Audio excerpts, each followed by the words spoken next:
Je ne suis pas sûre de rebondir sur ce que vous venez de dire, mais j'avais un certain nombre de questions à vous adresser, Florence Dupont. D'abord, je voudrais dire mon admiration pour votre travail, qui est une très ancienne admiration. Par contre, je suis comme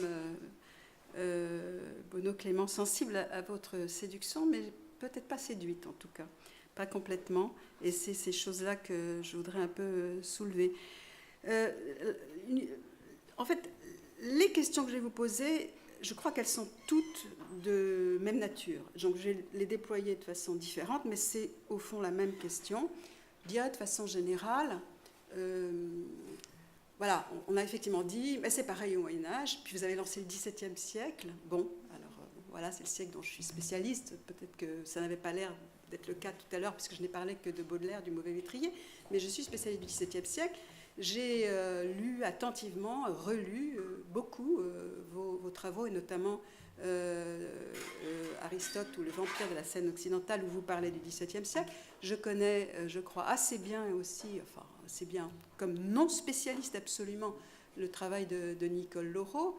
Alors, qu'est-ce que je veux dire par là? Je veux dire par là que quand on est 17e-iste ou quand on écrit sur la littérature, qu'on essaye de réfléchir à son enseignement, à l'héritage, à toutes ces questions-là qui nous rassemblent aujourd'hui, on ne fait pas que, prenons le XVIIe siècle, on ne fait pas que lire soit de la théorie, au sens de la poétique, très générale, très Barthes, bon, d'accord, ou que des spécialistes du XVIIe siècle. On vous lit aussi. Et on vous lit pour, dans ce cas-là, évidemment, on vous lit comme des ignorants, moi d'autant plus ignorante que je n'ai pas fait de grec, et donc on vous lit pour les cadres méthodologiques, intellectuels, théoriques, éthico-passionnels, comme je disais tout à l'heure, politiques, que vous nous transmettez. Et c'est à ce niveau-là, et exclusivement à ce niveau-là, que j'ai envie de vous interroger. Ce qui m'a frappé en vous écoutant tout à l'heure, c'est que, et ce qui peut me frapper en vous lisant, en fait, parfois, c'est que vous parlez à la fois, vous avez à la fois, et c'est pour ça que je dis, ça fait partie pour moi peut-être des éléments de séduction auxquels je résiste et auxquels je tiens à résister. Vous parlez à la fois de l'altérité radicale, de la Grèce que vous voulez nous présenter, nous donner à connaître, celle que vous voulez, vous avez dit, décrasser, dépoussiérer, donc l'altérité radicale, mais vous dites aussi qu'il n'y a d'altérité que construite. Et voilà, alors très bien, moi je voudrais essayer de faire entendre la construction et vous interroger sur cette construction. Puisque c'est face à elle que je me trouve. Et de même, vous dites, si c'est pour se retrouver face à nous-mêmes, c'est pas la peine. Sauf que vous n'arrêtez pas de construire des analogies. C'est-à-dire que, personnellement, j'ai envie de vous dire, c'est quoi nous-mêmes? Personnellement, quand je fais cours, j'arrête pas de dire nous, 1000 guillemets. Je ne sais pas qui est nous, même ici. Bruno, vous avez dit, nous sommes tous des bourgeois, etc. Moi, je ne me reconnais pas du tout dans ce nous-là, pas du tout, mais absolument pas. De même, non, mais je veux dire, parce que d'une certaine manière, je ne sais pas très bien dans quel nous je pourrais me reconnaître. Aujourd'hui, j'espère que je sais en permanence suffisamment que dans les étudiants que j'ai en face de moi, je ne sais pas très bien de quoi est fait ce qui se passe dans leur tête, mais vraiment pas. Et j'essaye d'être le plus attentive à ça et à me dire que par conséquent, de toute façon, ce que je vais leur présenter, à certains, ça va faire écho directement dans du même, à d'autres, absolument pas. Dans de l'altérité peut-être radicale, mais qui sont tous là en même temps, et que nous sommes donc confrontés en même temps à du même et à de l'autre, et que ça bougera au cours suivant. Je serai même que, pas même que celui qui était même que moi la fois d'avant, etc. Alors, bon, qu'est-ce que je veux dire par là? Je veux dire par là que ce qui me frappe toujours, ce qui m'a frappé beaucoup dans ce que vous écriviez, c'est le soupçon constant, acharné, que vous portez sur le texte, sur le livre et sur le commentaire critique. Alors pourtant, je trouve absolument génial ce que vous dites dans je ne sais plus lequel de vos livres, quand vous dites que le commentaire critique se substitue quand on commente un texte de théâtre, là vous parlez de théâtre roman, si je me souviens bien, il se substitue au corps, à la performance, qui n'est plus là.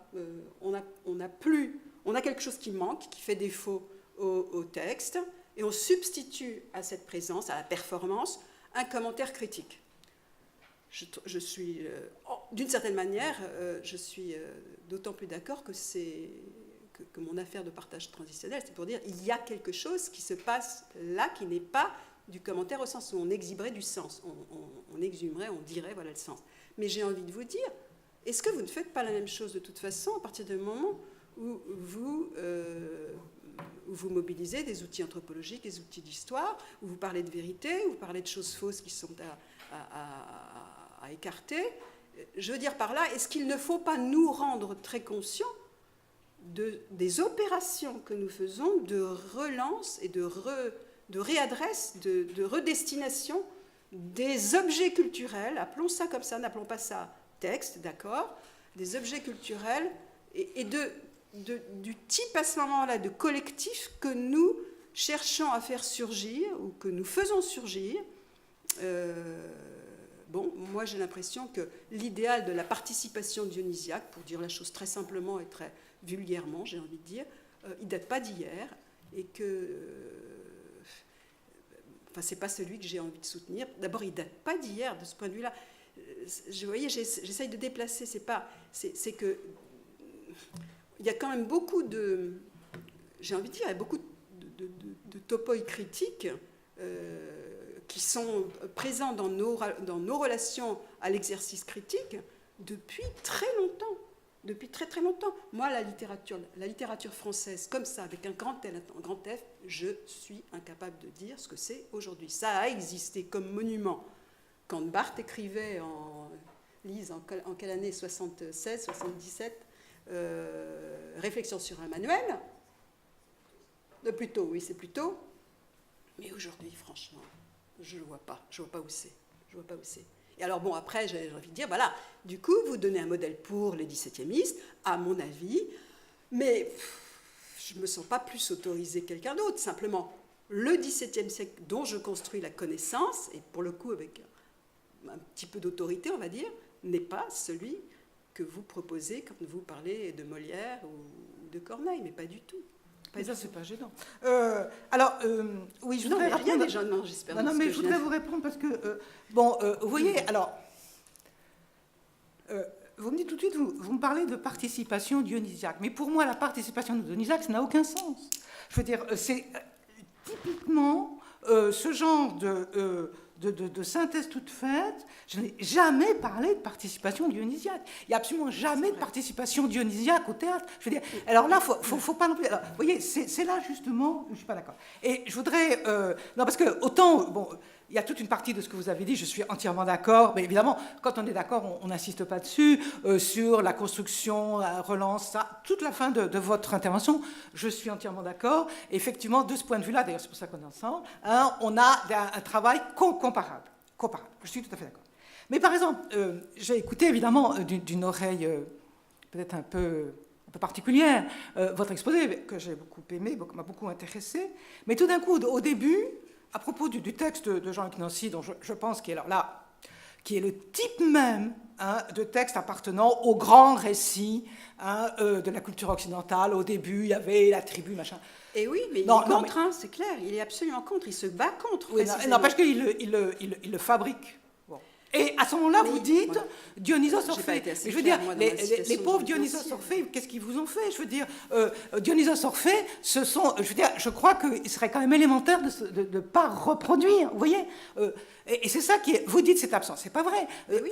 Dans le discours le plus maîtrisé qui est le vôtre, le plus construit, le plus moderne qui est le vôtre, tout d'un coup on voit revenir Dionysos Orphée. Mais je veux dire, vous n'avez, c'est la façon dont vous l'avez fait, je suis désolée, c'est le grand discours sur la parole. Mais j'ai pas dû être assez clair. Premièrement, Jean-Luc Nancy, il reconstruit de façon extraordinairement et volontairement schématique ce qui est commun à tout ce type de récit. Et deuxièmement, je disais que c'était une tentation qui habitait les littéraires que nous sommes comme enseignants. Et que, bien sûr, par exemple, au XVIIe siècle, Orphée, il revient tout le temps. Ensuite, d'accord, mais je veux dire, mais le problème, c'est que je refuse. Mais oui, mais ça a existé, ça. Non, mais oui, non, mais ça existait, mais il faut, je veux dire, non, mais d'accord, mais c'est tout à fait légitime. Non, mais c'est tout à fait légitime. Simplement, le problème, ce qui me fascine, c'est que ça apparaît tout le temps, hein, comme si c'était une vérité. Alors, je veux dire. Et comme si c'était encore là maintenant. Je veux dire, c'est que vous le citiez parce que ça existe. Vous savez, évidemment, c'est pas à moi de dire que vous avez tort. Mais je veux dire, vous voyez, ça fait partie. On parlait de. C'est ça. C'est ça le socle commun, hein, de ce qui constitue la vision contemporaine de l'Antiquité. Hein. Tout le monde fait comme si l'opposition Dionysos-Apollon était une vérité, tout simplement parce que Nietzsche, bon, son texte est génial, je veux dire, qui n'aime pas la naissance de la tragédie? C'est génial, mais en même temps, ça va quand on le resitue. Hein. Et c'est tout aussi mystifiant que ce que fait son adversaire Wilamowitz, hein, dans quelque chose qui prétend historique et philologique, hein, sur ce qu'il appelle la tragédie athénienne. Tout ça, effectivement. Mais le problème, hein, c'est que c'est devenu des lieux communs. Et alors, je ne comprends pas comment ces lieux communs, on continue à les pérenniser comme si ce langage était le nôtre. Alors, si ce langage était le nôtre, alors j'ai raison de m'insurger et contre tout le monde, je veux dire, puisque c'est notre langage commun, hein, et ça véhicule des choses épouvantables. Hein. C'est-à-dire que qu'est-ce que ça véhicule? Ça veut dire que toute une partie de la culture contemporaine est expulsée au nom des humanités. Or, c'est pas vrai, si vous voulez, et ce que je voudrais dire, c'est que qu'est-ce que je cherche à faire? Je cherche à ce que les Romains et les Grecs soient des sauvages de l'intérieur. Hein. C'est-à-dire que de cet héritage surgissent des gens, hein, qui ne sont pas bien élevés. Il faudrait quand même rappeler que si on veut vraiment... si ces textes sont sacrés, tant mieux. Hein, mais vous rappelez qui sont ces gens-là. Je veux dire, vous ne les inviteriez pas chez vous. Hein. C'est des gens qui iraient droit en prison pour toutes sortes de raisons aujourd'hui. Hein. C'est des gens qui ne sont pas politiquement corrects, ni même sur le droit correct. Hein. Donc, je ne rentrerai pas dans les détails parce que ça serait de la provocation. Mais vous savez très très bien. Hein. Alors, qu'est-ce qu'on fait de ça? Et quand je dis vérité, mensonge, hein, ça veut dire qu'on cache, on fait quelque chose de l'Antiquité, une sorte de monument des droits de l'homme et tout ce qu'on veut, et l'humanité. On a commencé par là, à la suite des humanitaires. Regardez ce que c'était Humanitas, c'est fait Anthropia, c'est pour ça que... On a dit, bon, ça va, on élimine, je veux dire, aucun fondement. Humanitas n'a jamais existé à Rome, n'a jamais eu son candidat. Bon, si on dégonflait quand même ça pour faire autre chose, alors découvrir ces sauvages de l'intérieur, puisque nous sommes dans la littérature, découvrir que je est un autre n'est pas inintéressant. Si je peux encore enchaîner un tout petit peu, je voudrais simplement alors dire, bon, j'ai envie de dire d'accord, alors je suis d'accord, enfin, je veux dire je suis d'accord, c'est pas que je suis d'accord, ça me parle, que ce soit des sauvages, qu'est-ce qu'on fait des sauvages, mais c'est pas ça ce que je voudrais vous poser comme question. Nicole Laureau dans La Voix endeuillée, donc elle parle des Perses, elle parle de la défaite de Millet de Phrynikos, et elle oppose, si mes souvenirs sont bons, une lecture en termes de...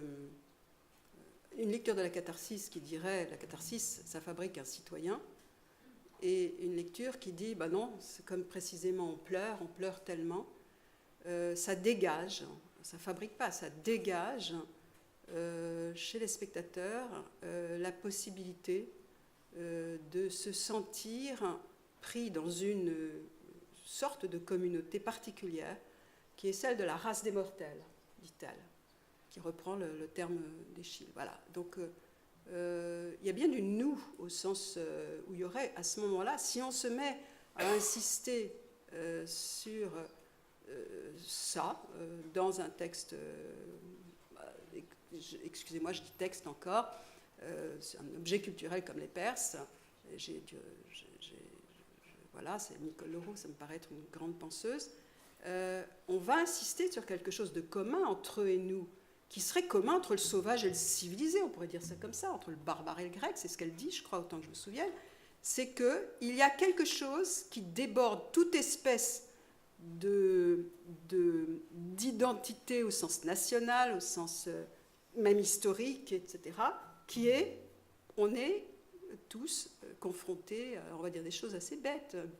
Je parlais de trauma tout à l'heure, à la mort, à quelque chose qui est accablant et dont la poésie, que la littérature, mille guillemets, la poésie, mille guillemets, le théâtre, mille guillemets, le flamenco, voilà, Qu'est-ce qu'il faut ? enchante. Oui, mais alors, bon, on a le droit de dire tout ça, bien sûr qu'on a le droit.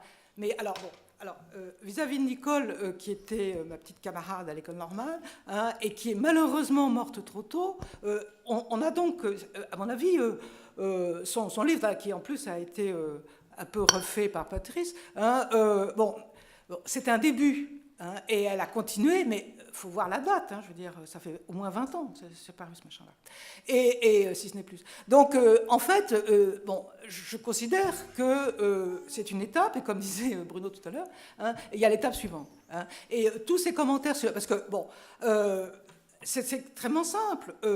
Pourquoi les Perses ? Mais les Perses, c'est formidable comme matériau, c'est pas du tout... Il n'y a pas de... Enfin, quand on regarde... puisque vous disiez le texte lui-même, il n'y a jamais question de ça. En fait, voilà, l'avantage des Perses, c'est que ce sont des orientaux. Alors, avoir fabriqué un chœur avec des orientaux, ce qui permet un certain type de musique, hein, qu'avait fait d'ailleurs déjà Phrynikos grâce aux Phéniciennes, qui sont en fait, c'est amusant parce que dans les Phéniciennes, qu'est-ce qu'elles font là ? Elles font que passer. Hein. Bon, elles font que passer à Suse et elles font le chœur. C'est toujours, et en fait, c'est parce que c'est pour faire un certain type de musique.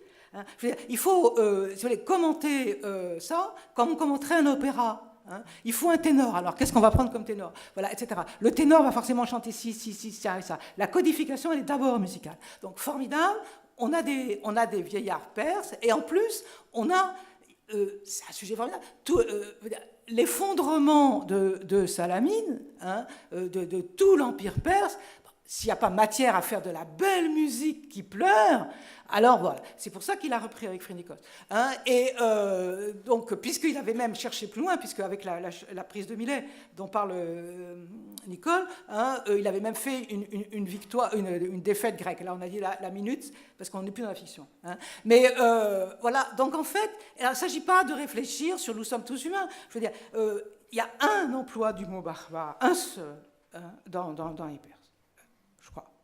Et en plus, je veux dire, c'est bon, ils sont pas, il n'y a pas d'identité grecque, ça n'existe pas. Hein. Ça, c'est une invention postérieure. Enfin, en fait, tout le mal, je vais vous dire, hein, il vient de Hegel et avant lui Schlegel, hein, qui ont transformé, alors qui ont fait de la Grèce, et en particulier de la tragédie, du matériau philosophique. Alors c'est un matériau formidable, et on continue à construire sans cesse, puis il y a eu Heidegger qui a mis son grain de sel. Mais je veux dire, d'accord, mais je ne dis pas que ce n'est pas intéressant, mais ce n'est pas ce qui se passe. C'est pas ce qui se passe. Hein. On vient pour pleurer. Hein. On vient pour pleurer, et c'est formidable de pleurer. Alors, les Grecs, les Perses, ça fait de la fiction qui pleure. Hein. Mais si vous prenez les suppliantes, hein, c'est le même topo. Hein. On a en plus des Égyptiennes, alors vous voyez, c'est formidable. Mais en même temps, ce sont des gens aussi qui sont d'ici. Et vous parlez, je vais juste répondre, il y a un truc qui répond très clairement, j'espère, à votre... C'est dans le rêve d'Atossa, la Grèce et la Perse sont sœurs. Et la seule chose qui les sont sœurs, hein, ce sont deux sœurs. Et la seule chose qui les différencie, c'est la robe. Donc, je veux dire, il n'y a pas de discours identitaire, et comme il n'y a pas de discours identitaire, il n'y a pas de discours sur l'autre. Je veux dire, il y a des altérités construites comme ça, au point par point. Hein. Mais je pense... Alors, bon, voilà, donc c'est, si vous voulez, l'usage de gauche comme l'usage de droite, excusez-moi, mais vous voyez ce que je veux dire, hein, des Perses et des Troyens, pour moi, c'est la même chose. C'est les deux faces de la même monnaie qui est le grand discours occidental qui s'ancrerait dans l'Antiquité. Alors, soit on a les ennemis toujours, c'est les Irakiens perso-troyens, hein, ou bien au contraire, c'est formidable, les Grecs déjà hein, savaient reconnaître l'humain abstrait, parce que c'est ça, l'humain abstrait, point. Bon. Voilà, vous voyez ce que je veux dire. Mais cela dit, c'est aussi intéressant. Tout ça, c'est toute une tradition qui est aussi un héritage. Je veux dire, les discours sur Échille sont aussi l'héritage. Hein, et je garde l'héritage en entier, y compris la vieille commode d'oncle Jules.